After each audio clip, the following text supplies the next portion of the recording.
7.5 ঘন্টার চেষ্টায় নিয়ন্ত্রণে এলেও এখনও পুরোপুরি নেভেনি শাহজালাল আন্তর্জাতিক বিমানবন্দরের কার্গো ভিলেজের আগুন।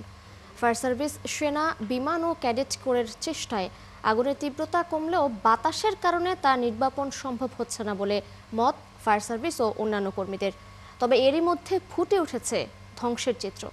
দর্শক আরও জানাচ্ছেন ফরহাদ ইবনে মালিক। রাত 4টা। এখনও শাহজালাল আন্তর্জাতিক বিমানবন্দরের 8 নম্বর গেট দিয়ে একের পর এক ঢুকছে ফায়ার সার্ভিসের গাড়ি।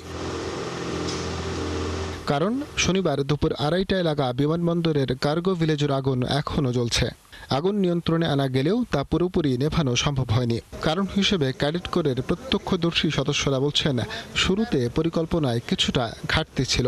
সমস্যাটা হচ্ছে আমাদের যখন পানি থ্রো করি এক সাইডে, তো সেটা কিছুক্ষণ নিভে থাকার পরে সেটা কিছুক্ষণ পর আবার সেটা জ্বলে উঠতেছে, যার কারণে আমরা ওই সেকশনটা একটু নিয়ন্ত্রণে আসতে একটু ব্যাক পেতে হচ্ছে। কিছুটা হয়তো ঘাটতি ছিল আসলে, কারণ হচ্ছে দেখা যায় যে কোনো আগুন আপনি দোতলা থেকে পানি দিচ্ছেন, উপর থেকে হয়তো পানিটা নিপতেছে, বাট ভেতরে যে কেমিক্যালগুলো থাকতেছে ওখান থেকে আবার আগুনের সূত্রপাত হচ্ছে। তো আলটিমেটলি আসলে আগুনটা নিপতেছে না।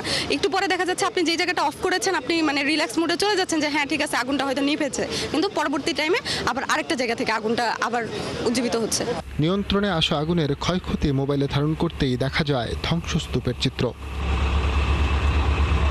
এর আগে রাত 10টায় ফায়ার সার্ভিসের মহাপরিচালক জানান, দুর্ঘটনাস্থলে বাতাসের কারণে আগুন নেভাতে বেগ পেতে হয় তাদের। বাতাস একটা আমাদের সমস্যা ছিল, বাতাসের উইন্ড ডিরেকশন। আর 2 নাম্বার হচ্ছে ভিতরে যে কার্গোর যে ভিতরে জায়গাগুলি এগুলি খোপ করা, ফলে এবং এই খোপের মধ্যে আবার দেয়াল দিয়ে করা, ফলে প্রত্যেকটা খোপ পরিষ্কার ক্লিয়ার করে আমাদের আগুন নিভাতে হয়েছে। এটা আমাদের একটা ডিফিকাল্টিস ছিল। এদিকে বেবিচক জানিয়েছে আপাতত সব উড়োজাহাজ নিরাপদে রয়েছে, তবে কিভাবে আগুনের সূত্রপাত তা এখনও জানাতে পারেনি কর্তৃপক্ষ। এজন্য বিমান বাংলাদেশ থেকে 7 সদস্যের এবং অর্থ মন্ত্রণালয় থেকে 5 সদস্যের তদন্ত কমিটি গঠন করা হয়েছে। স্বাভাবিক রয়েছে বিমানবন্দরের সব বিমানের চলাচল। ফরহাদ ইবনে মালিক, 71, ঢাকা।